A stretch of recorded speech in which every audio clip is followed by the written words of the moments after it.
everybody, and welcome to the Wench Bench, where friends sit and talk about fabulous fictional females and how their stories have influenced us throughout our lives. My name is Alison. And my name is Fonda. And today, Fonda is going to be talking about Dream. Yes. Okay, so, again... xXBrokenDreamXx is from Misfits and Magic, the 9th season of Dropout's Dimension 20, where they do, like, actual play. Okay. For a lot of, like, TTRPGs. This one utilizes the Kids on Brooms system. Ooh. And just, like, a brief world overview. Yeah. It takes place in a world not unlike our own, with the exception that there's a secret underground society of wizards operating unbeknownst to the non-magical world. A prominent British wizarding school is about to recruit 4 unlikely American teens to be ushered into their world, a decision they may soon regret. Ooh. Big Harry Potter vibes, which I want to do a short content disclaimer. If British wizarding school rings a bell for anybody, then you can understand why, before going into this episode, I want to touch on the content of this 4-episode season from Dimension 20. So, Abria Iyengar is the DM, and she has created a unique universe for her players, the team of Dimension 20, like the creative team, etc., is actively deconstructing and taking ownership of fantasy's most beloved and now very controversial wizarding world of Harry Potter. Mm-hmm. The 2 key minds behind Misfits and Magic being the game master Abria Iyengar and Dimension 20's creative director Orion D. Black both have a complex love-hate relationship with the series, as many people now do. Yep. Ourselves included. Yes. During multiple interviews and fans talking about concerns when they found out about, like, the trailer for this new show, which aired in June to, like, July-ish of 2021. Okay. Both Iyengar and Orion vocalized earnest understanding and support for anyone who chooses not to engage with this season because of its link to Harry Potter. However, they also drove home the importance of being able to reclaim a story that has profoundly shaped so many people. Yeah. They go on to say that at its core, the creators wanted the intention behind Misfits and Magic to be crystal clear. Quoting Orion, he says, "This series has more dark-skinned people on it than light-skinned people, specifically to challenge colorism." He said in another public statement that it has more women than men to challenge sexism. And he says that we challenged a world of HP's transphobia and racism by putting marginalized people in positions of power. Nice. Yeah. And to paraphrase from the cast as well as the GM, they say that it's a Harry Potter rip-off, but it's hella inclusive. And the whole cast during one of the episodes, I think it was episode 2, something came up in context of, like, what was happening, and they all chime in, they look at the camera, and they say, "Fuck TERFs!" And then they just keep going. They just keep going. So, like, they're very aware. Yeah. And I just wanted to quickly have that be a content disclaimer. Again, if you don't want to listen to it because you don't want to engage because of the author, totally fine. Mm-hmm. But I think Abria Iyengar does a wonderful job, and so does the cast. I love Abria so much. She's great. She's doing another season in December for Misfits and Magic, which I'm very excited about, so the cast can be revisited. But the person I want to talk about is Broken Dream, who's played by Erika Ishii, if anyone knows. Yes. Yeah. She's very in-depth in the world of the TTRPG scenes. She's also a voice actor. She does wonderful stuff. But Broken Dreams, or Dream as people will call her, she was born as Karen Keiko Tanaka. And at the start of the season, Dream just wants to be called Dream. Sometimes she'll say xXBrokenDreamXx because that's her online fandom handle. I was gonna ask. Yeah, there's a reason. I also picture it as like lowercase x, uppercase X. It is! It is! It's exactly that. Near the end of the season, Dream chooses to be known as Klie. Okay. Klie is an American exchange student at Galpenny Academy of the Arts. Ooh. And they are in Chimeron, which is this world's version of Hufflepuff. Nice. Very good vibes for me Yeah. for that, because I've always wanted to be in... I truly believe I am a Hufflepuff, so in turn I believe I'm a Chimeron student. Yes. Some basic information about Klie. She used to live with her parents, Janet and Maurice. Oh, so nice. In Seattle, Washington. Before enrolling in Galpenny, I need to say it like it's fancy. I don't know why. It's a very Academy fancy of the name. Arcane Arts. It's very fancy. They would occasionally have curry nights, which they promised that they would still have when Klie visits them again. Klie has always dreamed of being like a dark witch with magical abilities and was very disappointed when Klie turned 11 years old that their Hogwarts letter did not arrive, which I've been there. Feel it. Yeah. Feel it hardcore. Yeah. Remember wishing so much. But over the years, Klie prayed to Lucifer in order to finally gain the abilities Klie always knew that they deserved. Love it. It's great. True to their emo soul, Klie wears lots of dark colors and has lots of piercings and tattoos, which their parents allowed them to have because they value their need for artistic expression. Love that. Love that. About Love Janet supportive and parents. Maurice. I know, it's great. This is something that actually gets challenged, especially because in this show, everyone gets a wand. Okay. But it's not as extensive as in Harry Potter, where it's like, oh, do you go and like the wand chooses you or whatever. It's like, no, you all get a basic ass wand, and as you use your magic, the wand will magically change to have a core and like an outside appearance that suits your inner you. That's super cool. Very fun. So obviously, Klie is like, I'm gonna get this like dark and like it's gonna suit my aesthetic, right? No, Klie's adapts to change to their true self, becoming a sparkly, bright pink princess, like, wand with ribbons. I love it. It's great, and it's something that at first Klie clearly struggles with and finds like disgust and disbelief at, being like, no, this can't be right. Like, it's very fun. Yeah. And something that you'll notice I've been saying, and I wanted to touch on this a little bit later, but I'll bring it up now. At the start of the series, Klie, as Dream, uses she, her pronouns. Yeah. But near the last episode, Klie says they're experimenting with they, them pronouns. Cool. So I just want to use they, them for all of it instead of switching between. Yeah, because that's where the character is at the end. Yeah. And Slash that's where perhaps the beginning when they touch on the characters again in the next season, as you mentioned. So so that makes sense. about a month into the school year, because it skips very quickly, you know, it's only 4 episodes, they kind of have to move on quickly, Klie undergoes a transformation. I would like to call it a magical girl transformation.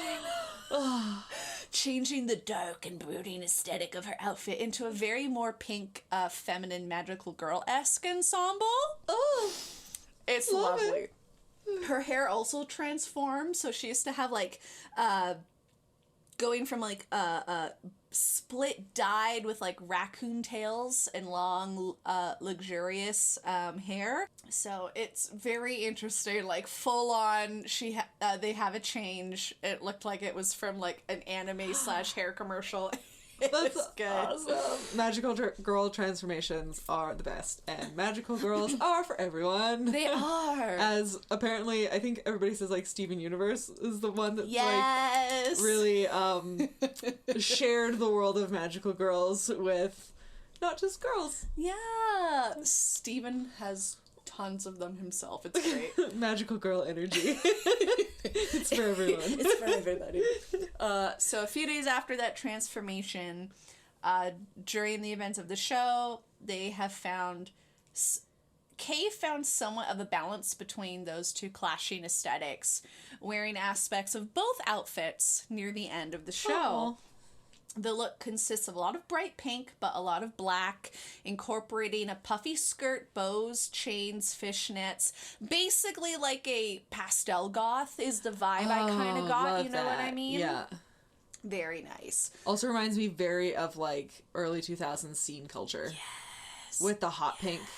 With the hot colors, with the darkness. Yeah, very much. It's great.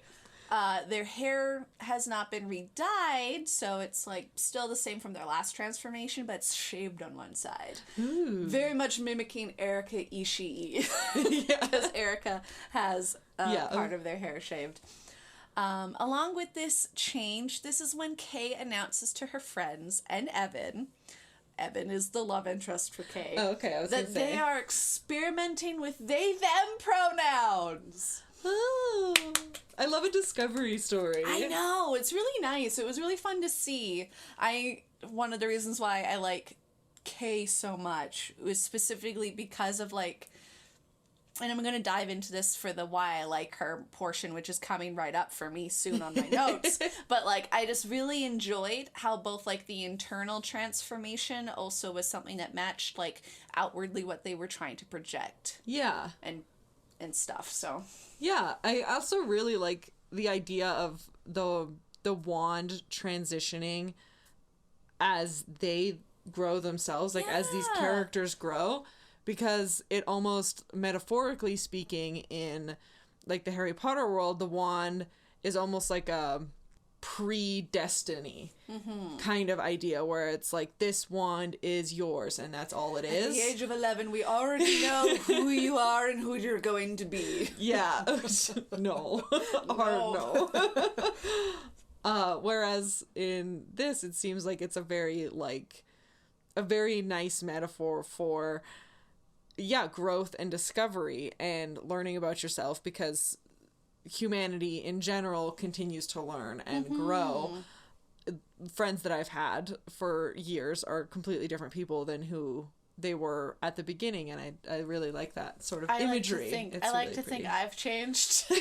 Just a bit. Not much, I know, but I've matured, I hope. So... into, like, why I really like Kay. So, Kay is a very passionate individual and draws a lot of pleasure from things that are considered dark, tragic, and generally, like, emo culture. Kay believes themselves to be special and capable of incredibly dark, powerful magic. Even if Kay hasn't been able to prove it yet. Their outlook towards dealing with interpersonal conflicts is to let oneself feel negative emotions, like sadness and anger, to sit and examine those feelings, and then to gently let them go, which is really nice. Kay's passion also is something that I feel like is equally a pro and a con, especially when it comes to Evan Kelp. Kelp. It's a name you swallow. Like, that is a good description, They describe that on the show. It's very accurate. Evan Kelp is played by Brennan Lee Mulligan. And again, Evan is the love interest for Kay, which is very interesting because Evan is effectively more dark, sinister, grappling with, like, so much tragedy and sadness. Ooh. And it's something that he's not accepting of himself. But Kay is, like, all for it. Like, she calls him a sad boy. And she's like, oh, you're so tragic, while biting her wand. And she's, like... into it. She's into it. And she's, like... She gravitated toward... they're into it. They gravitated towards him because of the fact that, again, Kay likes the dark aesthetic. Yeah. But I think Kay also and it's something that, again, that they go through throughout the 4 episodes. Is at first it's just like a crush, and it's just like, oh my god, you're a tragic sad boy, and you're dark and cool, right? And it's kind of like ignoring the fact that just because you think that's really cool and you're projecting that on someone doesn't mean the other person is comfortable with that. Yeah. Kay very much so, like, romanticized the dark magic while struggling with their very sparkly pink aesthetic that they didn't want at first. But this made Evan uncomfortable, and he would bring it up. But eventually, they had a mutual conversation about it. He expressed that he doesn't like the fact that she's swooning over this stuff that he has a hard time grappling with, and he finds very, very weird. And Kay is trying to express to Evan that it's okay, and they understand they gotta tone it back and view Kevin as Kevin, not just Kevin, sad boy, tragic, dark magic man. Kay very much so struggled with expressing their feelings towards him in a way that made him feel comfortable. Yeah. Eventually, they do. Kay and Evan have a heart-to-heart. They get on the same page. They have a nice kissing moment, and they become a couple. And at one point, he does this. It's not a spoiler, but he's like, yeah, my girlfriend just glended your ass. Oh. And then that's the moment where he's like, oh my god, is it okay that I called you my girlfriend, blah, blah, blah, blah. And she's like, I'm experimenting with they, them pronouns. It's fine. Like, Like, it was really nice to see. It's like, okay. Yeah, right? Like, it's like, we're learning together. And he's like, yeah, okay. I'm here and supportive. And it's very nice. So I would love to go more in depth about Evan Kaup, because I really like his character so much. And he was the reason I initially started watching the show, but it was Erika Ishii as Broken Dream that, like, kept me. Yeah, they kept you there. Yeah, I mean, like, I still really liked Evan throughout it. Yeah. But I was like, ooh, Broken Dream. Well, this gives me so many, like, nostalgia feelings, because it reminds me a lot of the pop punk scene that a lot of early 90s millennials will remember. And the romanticization, that's a tough word,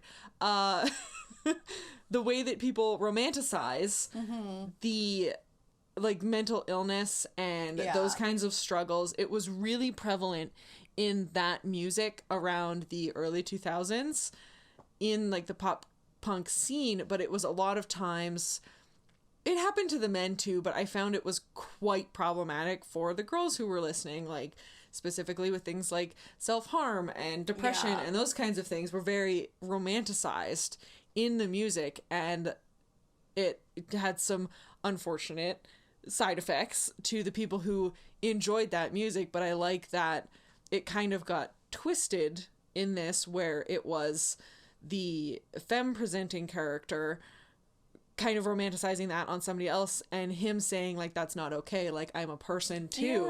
Because that was kind of the issue, is you can romanticize those things, and then it's like, well, I'm a person, I'm not just an aesthetic, I'm not just an idea, I am a person who has feelings, and those things are harming me. Like, clearly he was struggling with that darkness and with those types of issues. The Voldemort, essentially. They called Evan Kaup the Dark One. The Dark One.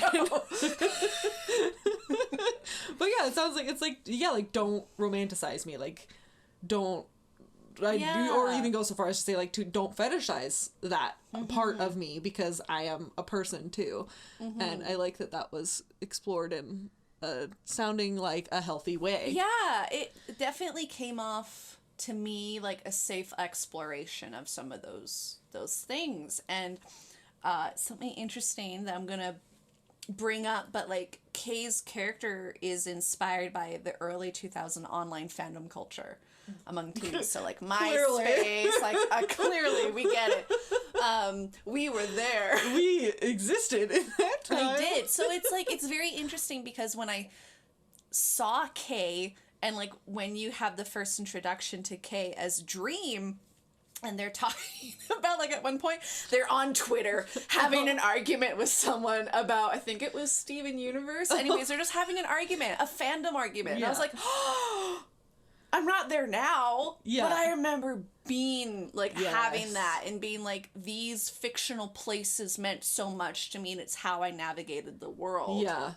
So sort of like seeing Erika Ishii play Kay, who's still very much into fandom stuff, who it's canon that Harry Potter exists in Misfits and Magic because they bring it up. It's funny as hell. Like, multiple times people are like, yo, like, do you guys ever read anything from J.K. Rowling or Harry Potter? Like, do you know about, like, muggles? And people are like, what are you talking about? And someone's like, yo, like, dude, you don't know that people are already, like, aware in, like, a fantasy setting that you exist. Like, it's quite fun to see Kay explore something that they thought was just for, you know, like, when you're like, oh, I get it, like, childhood fantasies, like, I've grappled over the fact I'm never gonna be a dark wizard at Hogwarts, and then you get your letter. And then Kay's, like, done all this exploration and navigating of a world that actually, they bring up a lot of, like, interesting stuff. Like, it's quite funny. I really think anyone should watch it if you can. It's just 4 episodes. Yeah. It's really, really fun. But back on track, like, so despite Kay's initial dark aesthetic, Kay openly enjoys a lot of popular fantasy media, and Kay secretly enjoys the princess Disney stuff. Oh, yeah. And that's why the wand was sort of like, this is what's inside of you, not just what you say outwardly that you enjoy, but the stuff that you're too afraid to tell other people because you think you need to stay in your lane, because now you're like, I don't know about you, Alison, but I remember at one point it was like I could only be one sort of, like, teen aesthetic. Yeah.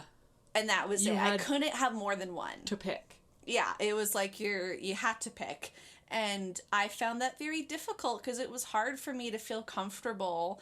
Like, I remember you and I having conversations like that. It's like, how do you talk to all your friends that you equally enjoy Disney children's shows just as much as you enjoy, like, adult cartoons that are starting to become popular? Yeah. Or, like, you don't mind wearing pink.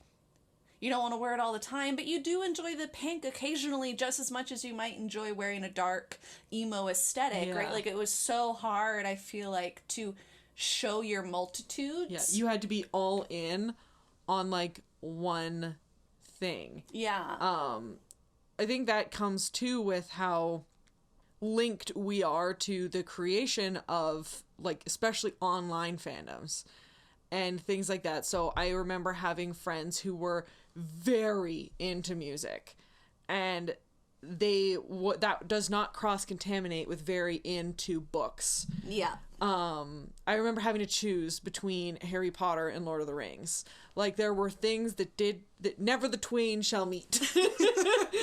Like, you are one or the other. You like Star Wars or Star Trek, not both. You cannot like both. And that fandom culture, coupled with the online fandoms, like, was really quite intense. And I think it's becoming, I know that there are toxic fan communities like all over the place still, but I think in regular, like, normal day-to-day life, it's not quite as, like, life or death. Yeah. Like, black and white, I hate this or I love this. It's like, you can just enjoy something. You don't have to know everything about it. Like, that's why I found it so hard to get into. I found it hard to get into D&D because of it. Hard to get into D&D, hard to get into something like the music scene. It's like, I really like pop punk. I still listen to it constantly because I really enjoyed it. But then you'd end up with people who are, like, gatekeeping that community where they're like, well, why don't you know about this super, like, underground unknown band? Why don't you know all the names of all of the band members? And it's like, okay, name all of their CDs. And it's like, can't I just enjoy their music? Can't I just own their album and, like, listening to it and singing it? But it's like, you had to be all in. You had to know everything. Yeah. And so because I retained information better when I read it, I fell into the group of people who were in, like, the Harry Potter fandom or, like, the novel fandom where like, honestly, Harry Potter was the first real fandom that I belonged to and felt like I belonged to. And so first time I cosplayed, like anything, like it was the first like venture into that world of nerddom and like pop culture. I know. And so it has that special like place for me, but it was where I remembered the most. So I didn't find myself, when I was challenged as to whether or not I belonged, I could respond, and I was allowed to belong, which I think is getting a little bit better in some spaces, but you definitely have to do the work to avoid it's the harder areas. It's just on like another tangent, because we were talking about how hard it was, because like you always had to like, you couldn't just like something, right? Because people would be like, oh, or like whatever, and like sometimes that still happens depending, and it could be more of a letdown for some people to be like, oh, you like this, and then someone's like, yeah, I just enjoy it, and you're like, oh, you're not as into it in me as I am. That's fine, whatever. But I found it was so much easier as a fucking child to just enjoy shit, because no one asked me to explain why I liked it. I would just be like, oh, Mom, I love Sailor Moon. And I could enjoy that space. Or like Pokemon, or like anything where it was like, as a kid, it's just accepted that you can just like whatever you want. Yeah, you can just like stuff. And no one's really going to dive into the why. But as soon as you get into like the teen space, the young adult space, it's like you need to explain why you're into the stuff that you're into, and it's like, can't I just like, if you're asking me because you also want to get into it, or if you're asking me for a conversation, fine, but if you're asking me in a judgmental way, people are not gonna be as open to always telling other people why they like things. Like, I think that's one of the big reasons why so many people, just on the conversation of D&D, I remember a lot of people look at Travis Willingham and they would be like, oh, the jock that plays D&D. It's like, why do you have to call him a jock? So why does it matter? like I think it's great, but that Travis exists because so many other people that maybe look at themselves and are like, oh, you know, I like working out, or I physically kind of like maybe look like Travis, or I've had the same sort of backstory where like I did more sports and I kind of liked drama, but I never really got into it. And it's like, it's so uncomfortable how it's still weird to let people that don't look like they fit in a space try it. Like, I don't know. I just don't like it. No, and it's one of those things that a lot of times comes down to people who are othered in literally like any type of way. It's like, if you do not fit that standard television stereotype of people who are into, continue using D&D for example. If you do not fit into that stereotype, if you're a person of color, if you're like any other gender besides cis male, if you do look like a jock, if you look like the kind of the stereotypical guy who would beat up the stereotypical D&D player, you are also not welcomed there.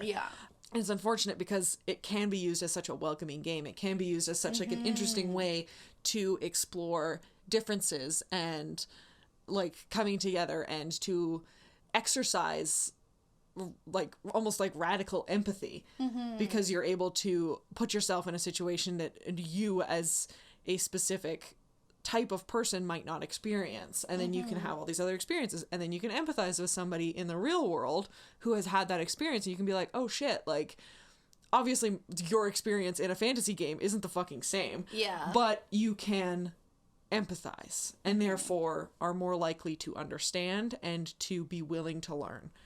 And that's one of the reasons why I love D&D so much, is that it's such an interesting, or any such a cool game. Any TTRPG now. There's so many. There's so many. Just like Kids on Brooms, the one that they play in this show. Great segue, Fonda. And then I'm gonna pull this right back out again. I have almost convinced multiple guys that I work with, multiple tradesmen, to go and pick up D&D again. Because I talk about like my D&D games, and they're like, I used to play D&D, but now I like can't find anybody. I was like, literally just start asking people. I was like, there's a bunch of like places online. They are cis straight white men, so it's a little easier to find D&D groups online as that type of person. So I was like, literally go online. You can find tons of online games. You can do all this stuff. And I'm like telling them all these places, and one guy's like, oh, I actually went down and bought the players like game. And he's like, I started reading it. I'm super excited. And like, I convinced a couple of my friends to play. And it's so cute seeing them like, me willing to talk about my like nerdy experience makes them be like, oh well, maybe I can pick it up again. These guys with like beards and they're all muscly, like just like Travis, and it's like, Someone's it's like, oh, I'm allowed to be a nerd. It's okay. Yeah, it's you're like, allowed to have multitudes as a person. Yes. Just like Kay. Just like Kay. And like, again, I really enjoy Kay because while I know I don't look at Kay and view myself. One, Kay is Asian. Kay has a different aesthetic than I do. Kay is exploring they, them pronouns. I'm not going through that myself. But Kay as an individual, being a part of a fandom space, one, enjoying Harry Potter and exploring a world where it's like, these things are tough. And also just like being afraid to show that they can encompass more than just one aesthetic is something I remember really experiencing as a teen, and Kay is a teen. And so I just love seeing Kay openly talk about like the fact that they're posting on forums and message boards and writing fan fiction, presumably under the name xXBrokenDreamXx. I feel like that's Kay's handle for everything. Yeah. But, like, Kay talks about several fandoms in the show, like Steven Universe, Harry Potter, obviously, Marvel's WandaVision, because that was really big at the time of the show, Sailor Moon. And, like, and then Kay goes into talking about enjoying Chemical Romance. Yes. Sorry, My Chemical Romance. And how they had, like, several posters hanging on the walls in their bedroom for the things that they like. They did. It's true. And it's just, like, I can connect with that space. And I love Kay so much. And, like, after so they have something called a Scuppers game, which is their version of Quidditch. Yeah, I guess. Yeah. So after a Scuppers game in the show, Kay developed a personality that was very similar to that of a stereotypical Disney princess. Like, it was very much like emo Kay, and then all of a sudden Kay was like high-pitched and singing and talking to animals, and it was like everyone's like, whoa, and having like a really friendly disposition, angelic singing voice, whatever. However, during the tournament a few days later, Kay's personality again changed, but this time it settled on a mix between their previous persona as XX Broken Dream and then their Disney princess persona, and it combined in a really nice way for the two personas to sort of be like, this is who Kay is. Kay can be both at the same time, and that's when they have the nice magical transformation where they have like the hot pink goth pastel aesthetic, not pastel, but you know what I mean. And it's just like really nice.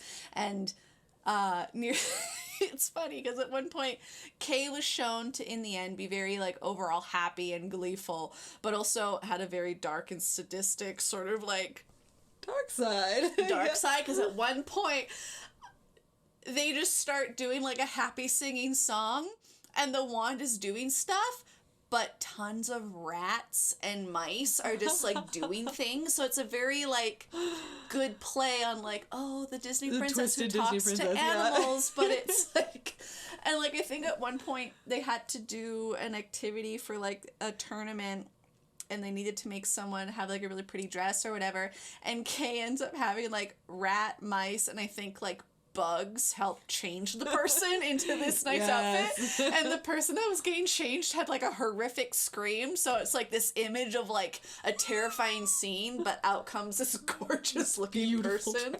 Was so fun to me because it's like averting expectations. Like you can't assume Kay is always going to be dark and sadistic and have that humor, because Kay can be very like singy and happy and kind. It's just sort of like putting one person into a box their whole life, which Harry Potter, you know, the series has. It's like, you show up at 11, Harry Potter, you are the chosen one. The chosen one, that's all you're ever gonna be, blah, blah, blah, blah, blah. You're automatically into this one house.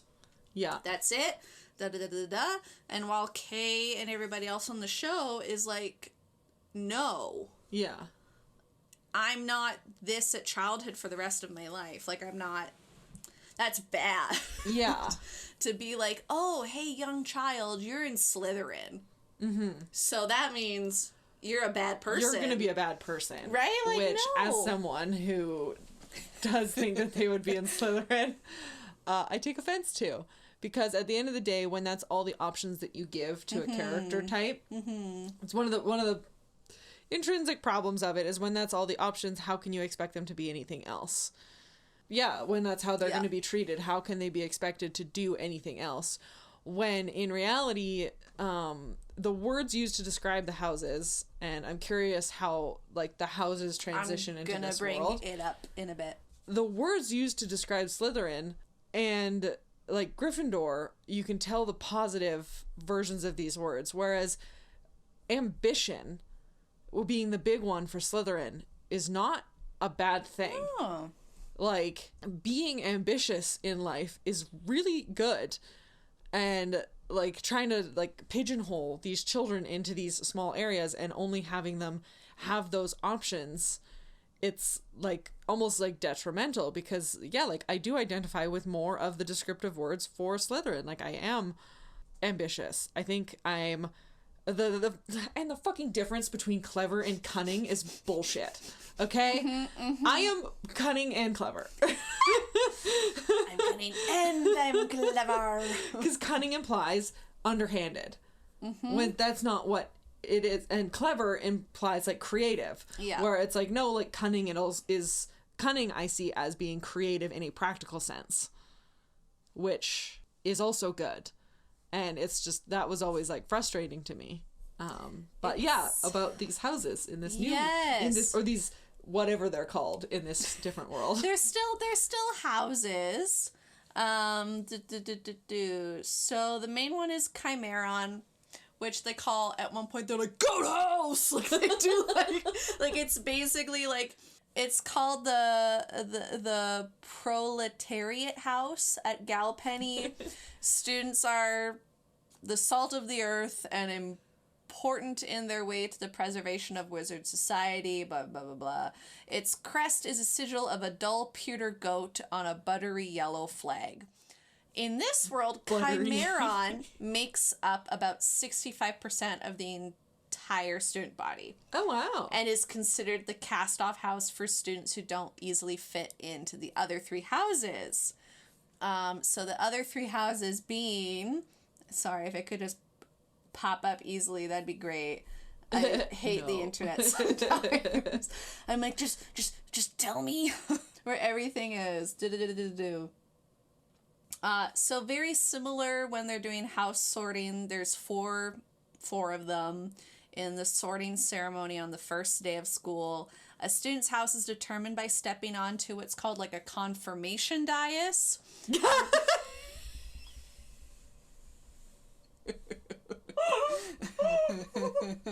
Confirmation bias. Oh my god. No, I know, but no, I feel like yeah. I want to say, like, having watched some Abria stuff, I want to say that was intentional. Probably. Because of the idea that, like, if you're already pretty sure you know where you're going, it's probably going to put you there, which is confirmation bias. When you go looking for something to confirm what you already believe, it happens.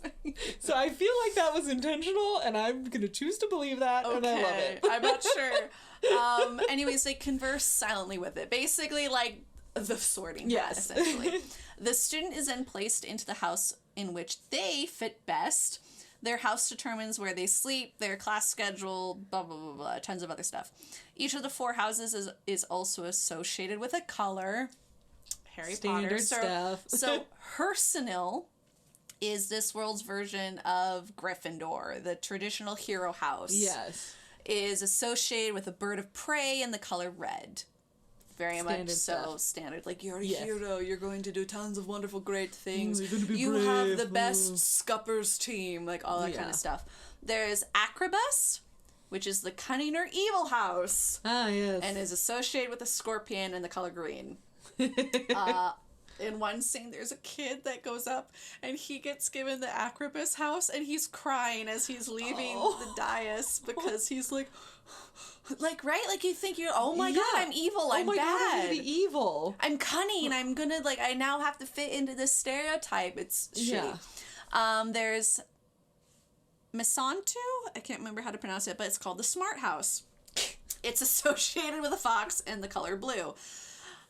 Also, interesting enough, you can fail from that house. It's the only house that if you don't pass and do all the stuff right and you have a low IQ or whatever, you get put into Chimeron. Oh my God, that's amazing. So there's like, they meet two twins in the Chimeron house. They were talking about how people have failed from being that house. And it's the same with sort of like, I think, I'd have to, don't quote me on this, but I feel like it's the same for like the evil house. Like if you're not shitty enough, you get, anyway, so it's like, oh, if you don't fit these two things, you're in Chimeron. Yeah. And it's just like, but anyways, Chimeron has it great. Like they're right near below the kitchen. So they have that always sounded like the best location. And this world makes it sound even better because when Sam, who's another character from the show, Dream, Whitney Jammer, wonderful character too, and Evan Kelp are put into the goat house, they're like, where do we get food, blah, blah, blah, blah, and the twins are like, oh, just write what you want on this table. And so they like scratch in what they want and suddenly it like pops up. Oh my God. Because it's like the house, anyways, the house gives, not the house, the kitchen staff or the magical kitchen people are really kind to the Chimeron people.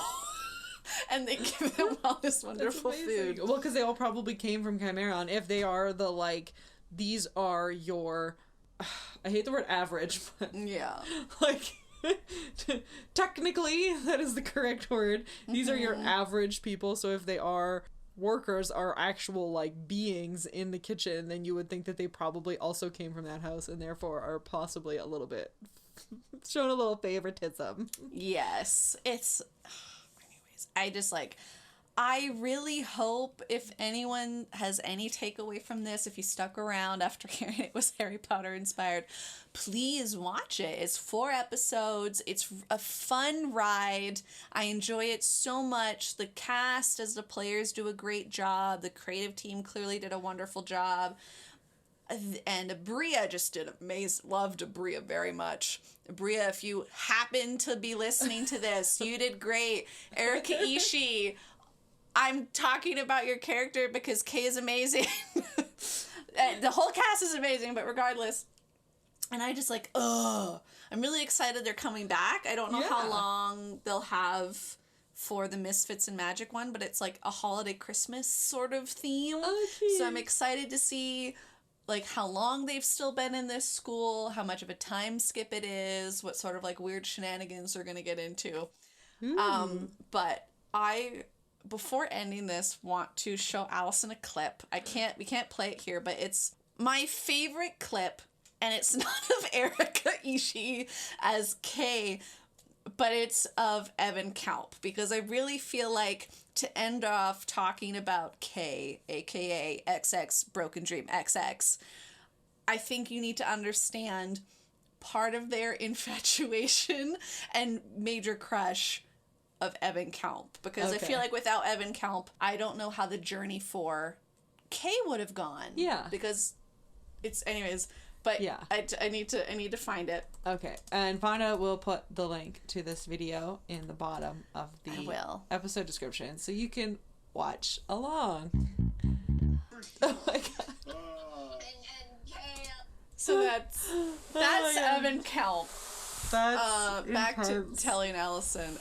Brandon Lee Mulligan does a great job at exploring a character that I completely understand why Erika Ishii's character Kay is just like, you're interesting. It's very good.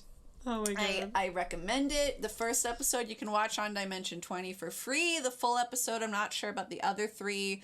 It might be on their Dropout, but you can get a free trial. This is, we're not paid to say this. I just really want people to watch it because it's so good. That's awesome. And I have nothing else to say.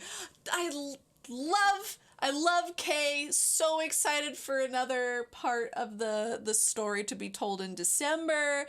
And Alison, just let's what are words? Tell me what you're excited about right now. So, oddly enough, I was planning on these things being what I'm excited about right now, and it fits perfectly in thematically. I'm super just generally excited about, like, D&D stuff. I got a bunch of D&D, like, games going on that I'm loving. I get to torture a bunch of my friends in, like, a Heckna world. Fuck me, man. And we finally got them up to, like, a good level where shit starts getting, like, real dark and scary and horrifying, and I love it. I don't. I'm in it. I mean, I like it. She's in it. A book came out, like, Fizban's Treasury of Dragons. Is that the one that has all the new different dragon lore? It's got so many good dragonborns, all that stuff. So many dragon babies in it. They came up with a new kind of dragon called a gem dragon. Oh, it's so good. That sounds dope. It's so good. And there's, like, a bunch of, like, really cool new, like, stat blocks for monsters. I also heard there's some cool, like, dragon-inspired subclasses for some. And there's some like challenge rating level 27 dragons, which level 20. What? Challenge rating level 20 is like hard. All party members in a group of 5 have to be level 20, the maximum level you can be as a person. Literally, after this dragon drops to no health, it gets 425 health again, and all of its legendary resistances come back. And it's terrifying. Oh. Some of these dragons are honestly horrifying as, like, a DM and as a person who runs these things. They are so fucking cool, and I am loving reading it. Are you excited for, just in the topic again of D&D, the Strixhaven? Yes. Source book? It's, again, like a wizarding school knockoff inspired. I have, like, all the source books because I'm staring at them. Fortunately, married a man who works at a comic book shop, and I get all of them, and I hoard them like a book dragon. And they're all mine, and I will never be able to play all of this information, but I love having it. It's nice. Because I'm greedy. You're a greedy little monster. Obviously, Campaign 3, Critical Role, just started. Loving that. Oh my gosh. Would suggest that, but as far as, like, a lesser known one that I'd like to give a shout out to, I just recently started listening to, and now that I'm all caught up, I want to start trying to watch on Twitch, one called Death to Divinity. It is an all queer, all fat stream where they play 5e mostly, but then they also tie in bits of a new TTRPG called Thirsty Sword Lesbians that I backed on Kickstarter. Is that the one that's like similar to, like, the Fate system? It's similar to the Fate system, and it has a lot of really interesting rules around almost like feelings and trauma.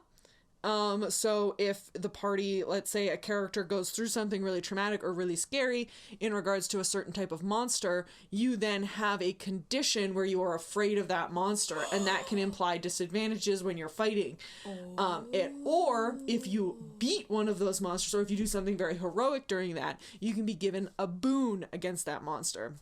So it's this really interesting, like, thing that ties in super well with 5e, and all of the players are fat and queer, thus the thing. But one of my favorite things is that all of the character art is also fat, which is huge as a person who is coming to terms and trying to use, like, fat in reference to myself, because it is not a bad word. I'm trying to, like, unlearn a lot of that information. Because, like, plus size, it's all about, like, softening it and, like, making it seem, like, more, like, pretty and stuff like that. It's like, no, like, that's a description word. It's not bad, and we should, and I'm trying to start unlearning that kind of thing. But a lot of times when you see fat players, a lot of art of characters is not also fat, and it's like you can have, like, fat adventures, and so it's like a tiefling and, like, an Aasimar and all this stuff, and they all have, like, chin rolls, and it's just, it's so fun and nice to see that representation that I'm looking for, and all of the characters are like queer as fuck. They all love each other, and the relationships are complicated and incredible, and they're so fun. And there's like a barbarian, and the party build is really interesting. I think the story is really interesting. It's basically, there's like a special city that's above essentially an entire world of like fae magic. So like crazy wild magic and shit is down below, and everybody stays safe on these floating cities. And this group has to go down and find something in this crazy world. And so they have to go down into all this like crazy like wild fae magic. They've already run into like a titan who like tried to take out their airship. Like, so it's super thematically my jam. Lots of crazy wild magic, lots of feelings, lots of emotions, inter-character conflict as well as like outer conflict, and it's super fun. If you're looking for more representation and stuff like that in your like Twitch streams, that's one that I would suggest you seeking out. It's really entertaining and I'm loving it. Can I do a plug? Because I just love D&D so much. Campaign 2 of NADPod, Not Another D&D Podcast, is ending. It's ending on November 20th. Yeah. Last one. And I just want to say, if you like listening to short, like, TTRPG ones, NADPod's latest Campaign 2 is going to be quite short. It's, as of right now, they are at episode 40. Yeah, and it's so quite short. I think NADPod is a very easy on-ramp into actual play podcasts and that kind of thing, because it's a lot more, I feel it's quite rules light, and it's a lot more about kind of comedy and having fun and sort of do whatever is fun. Like, do what makes the story the most interesting. The episodes are short. Unlike something like Critical Role or even Death to Divinity, where the episodes are anywhere from like 2 to 4 hours. Yeah. That can be a lot for people, especially if you're not super familiar with the rules. But yeah, NADPod is a super easy on-ramp into this world. I think you would too. Yeah. Yeah. You can find us wherever podcasts can be found. Please make sure to rate, review, and subscribe if you haven't already. You can follow us on Tumblr, Twitter, Instagram, and Facebook at Wench Bench Pod. And if you want to reach out, you can email us at wenchbenchpod@gmail.com. Don't forget YouTube! So you can also watch all of our episodes on YouTube. New episodes are usually a little bit late because of reasons. We are an audio first medium. Yes. Still working on getting them out and stuff like that, but we're working hard and it seems to be going well.